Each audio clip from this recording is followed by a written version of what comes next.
ఆ ఇద్దరు నేతల మధ్య ఆరోపణలు ప్రతి ఆరోపణలు కొనసాగుతూనే ఉన్నాయి. మాటల తూటలు పేలుతూనే ఉన్నాయి. మీడియా సమావేశాలు పెట్టి ఒకరి మీద మరొకరు దుమ్మెత్తి పోసుకుంటున్నారు. వారిలో ఓ నాయకుడు అధికారం లేకపోయినా సరే ఏ మాత్రం తగ్గడం లేదు. రాష్ట్రంలోని 13 జిల్లాల్లో పరిస్థితి ఒకలా ఉంటే ఆ జిల్లాలో మాత్రం చాలా డిఫరెంట్గా ఉంది. రాజకీయంగా అగ్గి కూడా రాజేస్తుంది. ఇంతకీ ఆ నేతలు ఎవరు? ఎందుకు వారి మధ్య అంత వైరం?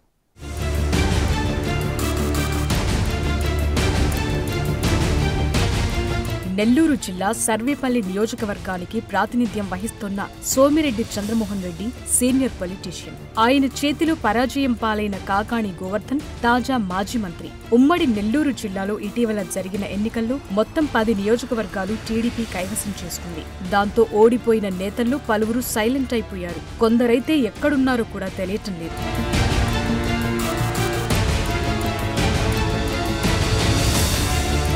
సర్వేపల్లి నియోజకవర్గం వైసీపీ అభ్యర్థిగా పోటీ చేసిన కాకాణి గోవర్ధన్ రెడ్డి ప్రత్యర్థి సోమిరెడ్డి చంద్రమోహన్ రెడ్డి చేతిలో ఘోర పరాజయం పాలయ్యారు. అదే సర్వేపల్లిలో కాకాణి చేతిలో సోమిరెడ్డి అంతకుముందు వరుసగా 2 సార్లు ఓడిపోయారు. 4 ఎన్నికల తర్వాత ఎట్టకేలకు సోమిరెడ్డికి విజయం దక్కింది. ఎన్నికల ముందు నుంచి కాకాణి అవినీతికి పాల్పడ్డారని ఎండగడుతూ అక్రమాలకు ఆధారాలు బయటపెడుతూ ప్రజల్లో తిరిగిన సోమిరెడ్డి కూటమి వేవ్లో ఘన విజయం సాధించారు.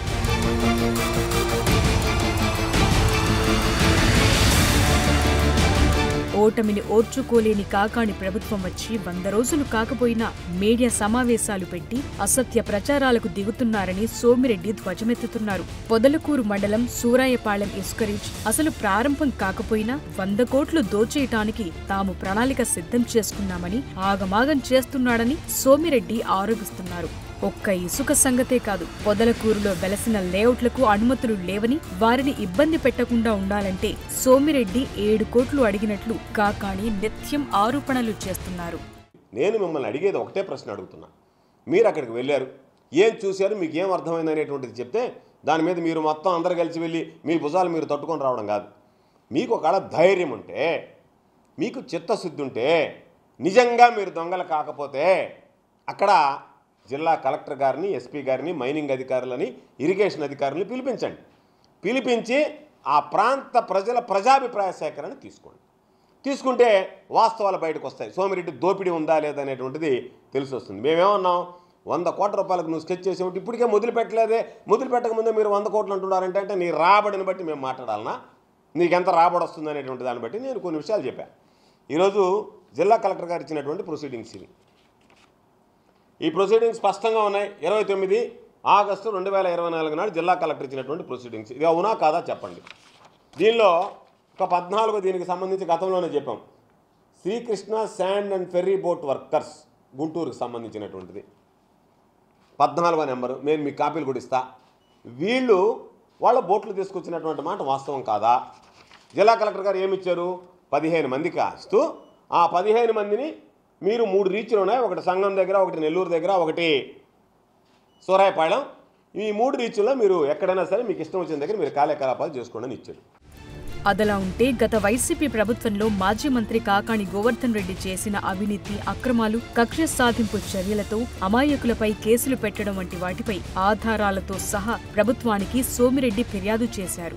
అంతేకాకుండా పొదలకూరు మండలం వరదాపురం వద్దనున్న రుస్తుం భారత్ మైన్స్లలో భారీ అవినీతికి పాల్పడ్డాడని 3 రోజుల పాటు అక్కడ సత్యాగ్రహం కూడా చేపట్టానని గుర్తు చేస్తున్నారు.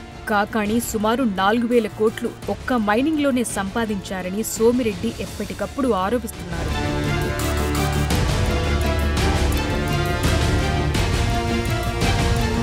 గ్రావెల్, ఇసుక, మైనింగ్ మాఫియా, ల్యాండ్ మాఫియా ఇలా కాకాణి దేన్ని వదలకుండా దోచేసి సర్వేపల్లిని సర్వనాశనం చేశారని ప్రజల్లోకి తీసుకెళ్తామని వాస్తవ విషయాలను గ్రహించిన ప్రజలు కాకాణికి సరైన బుద్ధి చెప్పారని సోమిరెడ్డి అంటున్నారు. అవినీతి, అక్రమాలు బయటపడుతుండటంతో అది ఓర్చుకోలేని కాకాణి ఎలాగైనా తనను డ్యామేజ్ చేయాలని అక్కడ 100 కోట్లు, ఇక్కడ 100 కోట్లని కాకాణి అసత్య ప్రచారాలు చేస్తున్నారని సోమిరెడ్డి విమర్శిస్తున్నారు. నేను అందుకే అయ్యా నేను 100 కోట్లు రోజుకి 2 అటాకులు నా మీద, రోజుకి 1 మా నాయకుడు చంద్రబాబు నాయుడు గారు. సిగ్గు ఎగ్గు ఉండాలి కదా. ఈ రేట్లు చూసుకో టోటల్ ఆంధ్రప్రదేశ్ స్టేట్లో అతి తక్కువ టన్నుకు రేటు ఉండేది ఎక్కడ. మేము లోకాయుక్త ఎన్ని వేసిన తర్వాత మాగుంట శ్రీనివాసులరెడ్డి ఆనాటి ఒంగోలు ఎంపీ మీద కేసు పెట్టారు. ఆయన దోలుకున్నట్టు కేసు పెట్టారు, క్రిమినల్ కేసు పెట్టారు. ఆ తర్వాత తెలుసుకొని ఆయన వాయిన్స్ వదిలిపెట్టిన తర్వాత ఆ కేసు రెఫర్ చేశారు వెంకటాచలం పోలీస్ స్టేషన్లో. మాగుంట శ్రీనివాసులరెడ్డి నీ మట్టి దోలుకున్నట్టు పెట్టావు, సిగ్గుందా నీకు వంట, అసలు ఇక్కడ ఏం కాలే, అసలు ఏంటయ్యా నీది, అంతకుముందేమో 1000 కోట్లు అంటివి, బజార్లో నాకు బాగా ఇది పెరిగింది, అందరికీ జనంలో 1000 కోట్లు, సోమిరెడ్డి దగ్గర 1000 కోట్లని నా ఇమేజ్ పెరిగింది, నువ్వు సడన్గా 100 కోట్లు అంటావు, 900 కోట్లు తగ్గించేస్తావు, ఆ 1000 కోట్లు ఎక్కడుందో చూపివు, ఇన్నేళ్ళైనా 1000 కోట్లు చూపించవయ్యా, నీతో కూడా సింగపూర్, మలేషియా, హాంకాంగ్ అన్ని దేశాలకు వస్తాను. ఎన్నికలు ముగిసి ఇంతకాలమవుతున్నా ఆ ఇద్దరి నేతల వాగ్యుద్ధంతో జిల్లాలో పొలిటికల్ హీట్ కొనసాగుతూనే ఉంది. ఎవరు చెప్పే విషయంలో ఎంత నిజముందో కానీ రాష్ట్రంలో ఎక్కడా లేని విధంగా సర్వేపల్లి రాజకీయం ఆసక్తికరంగా తయారైంది.